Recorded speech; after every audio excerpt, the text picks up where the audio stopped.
So here is a topic that people have been asking me to address the past couple of days now feverishly, and I figured I'm just going to put a segment out there. There's not going to be a lot of images. It's just going to be stuff going off of the top of my head, and it's essentially last weekend specifically, BotCon 2005, Josh Cooley, the director of Transformers 1, had a panel, and he said in that panel that there is currently no plans for a Transformers 1 sequel. And that was that. And obviously the fandom reacted very dramatically and freaked out and were very sad by it. And yes, on the surface of it, it is bad news. But to be fair, I don't think we're getting the full story here. And no offense to Mr. Josh Cooley, but I don't think he would be the repository of what is the future anyways. Let's just take a step back and just talk first of all the facts anyways. So again, Transformers 1 had a budget of $75 million. It kind of doubled to about $150 million because of all the marketing that was involved in it. Again, they shot the trailer into space. That can't be cheap in itself, let alone everything else and the money lost on Hasbro's side of unsold product. It, in general, was not considered a success. We love that movie. It's a fantastic movie. But on the box office side, it didn't do well. It made $130 million at the end of the day worldwide. The way I see it, it made less than what it cost.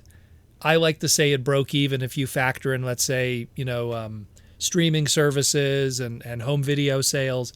It broke even at best. At best, it broke even.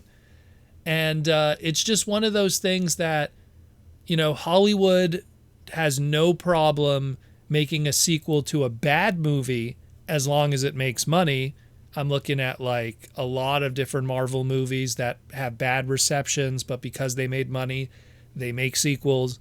So money is more important than reception. So it's something where we love this movie. Anyone that saw this movie absolutely loves it. Anyone who didn't see this movie, shame on you, doesn't know any better and obviously didn't put that money towards it. So that's the first thing that we have to establish, is that a primary reason why Josh would say that is because from the surface level money standpoint, this movie should not have a sequel because based on that. But again, very positive fan reception, both internally from Hasbro and from the fans themselves. And anyone who's not a Transformer fan that caught this movie liked this movie. And again, that's unfortunately a very limited pool of people. Now, that being said, it's one of these things where I remember when Transformers 1 was coming out, and then a lot of these big moviegoer YouTubers who have never seen the 86 movie, in order to pad out their algorithm, would go back and watch the 86 movie before going into Transformers 1. And I love just seeing all these people that slept on the 86 movie and then absolutely loved it. It's a very strong parallel. Again, another movie that's absolutely fantastic. People slept on it, and well, it is what it is. I still feel to this day the 86 movie, while it didn't make money in its initial run, it more than made its money back in VHS, DVD, and Blu-ray sales over the past 40 years. So that's a whole other conversation. But I do feel that this isn't the end for Transformers 1. It never is the end, to quote Simon Furman. It's something where I feel that there is other opportunities, that there will be something, especially if, let's say, Cyberworld doesn't do well, and yet again there's another speed bump in the road that is Transformer Media and Toys.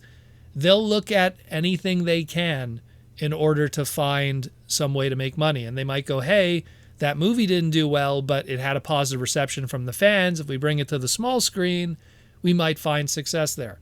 And I know there's the conversation of Paramount is getting out of the movie game with Hasbro and stuff, But, I only take that with a grain of salt. I mean, there's a lot of networking going on there. Look, Hasbro wants to become a licensor. They recently licensed out Power Rangers the Playmates. Playmates does the Ninja Turtle stuff. Ninja Turtle movies are on Paramount. You could already see how that networking stuff goes. Same thing. They did a Sonic the Hedgehog crossover with Transformers. Sonic has Paramount movies. There's so much of that networking that goes on that those relationships never truly close their doors ever. And I mean, I could even go on the other side of it. Look, Hasbro's teaming up with Mattel.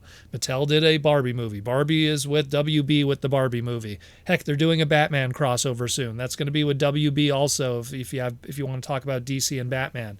I could go on and on, but it's something where you don't have to worry about like, oh, this one studio isn't involved. That's the end of it. There's so much networking that's going on with all these micro, conversations and business that Transformers could show up anywhere else if it needed to when we're talking the big screen, and Paramount is not the end of the world.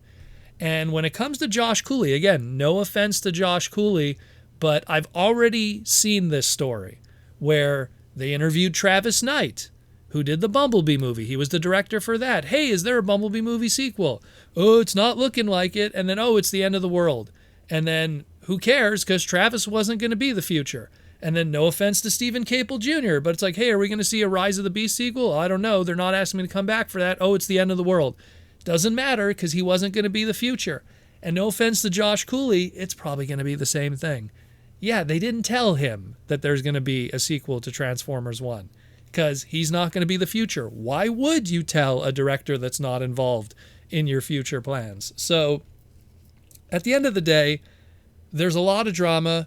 There's a lot of it's the end of the world, the sky is falling, but I feel that we don't have to worry about anything because Transformers as a brand is extremely valuable to Hasbro, primarily because they don't own anything else of value outside of Magic the Gathering. Let's be real. It's like they own a whole bunch of like the Wizards of the Coast portfolio is the only thing they could lean on. But when you get into the other side of it, it's like it's pretty much Transformers. That's all they have that really is going to make them any kind of money. I don't care what you say. I love G.I. Joe, but it's keeping its nose above water. Power Rangers is kind of the same thing. I could go on and on and on. So it's just something where, look, they're even licensing out, Gem and the Holograms to loyal subjects. Same thing with Mask. They're going to license out because they don't have personal confidence in a lot of their brands, but they do have confidence in Transformers, and they still to this day, along with their partnership with Takara, which also is a big factor that people need to remember, will keep that going. And I still feel there'll be more Transformer movies. And I still feel that there is going to be something of a fictional timeline sequel to Transformers 1. Now, will it be in the big screen or small screen? That is to be determined. But I do feel there will be something. And Josh Cooley's statements at BotCon, okay, that's great, but you're not the person we should be talking to right now. I'm going to be blunt with that. No offense to him, but there's going to be other individuals that are going to be involved, and Josh is not going to be cued in on this. That's just kind of the way it is. So that's just my take. I'm not worried about it. I think there's still more on the horizon. There always is great stuff coming, and I've said this before. Right now, we are in the rebuilding era of Transformers. We're in that 94, 95, 96, the G2 going into Beast Wars. There's going to be some kind of reinvention that's got to happen at some point, and we're going to get that, and it's going to be a whole new golden age, and we'll get to that era. Right now, we have a lot of iffy stuff. I'll be honest with you. I like Wild King, but those are 5-minute, episode segments. That's not going to move the world. Cyber World, again, 5-minute webisodes. That's not going to move the world. No plans for a movie. Comic books are really good. Don't get me wrong. Comic books are really good. But the flip side of it is how many people are actually reading comic books. That's a problem. It's a very small amount of people. There's more people. I remember this statistic. Todd McFarlane said it a while back. And he said something along the lines of, as popular as his Spider-Man issue was all those years ago, being one of the best-selling comic books of all time, there were still more people that watched the cartoons and the movies.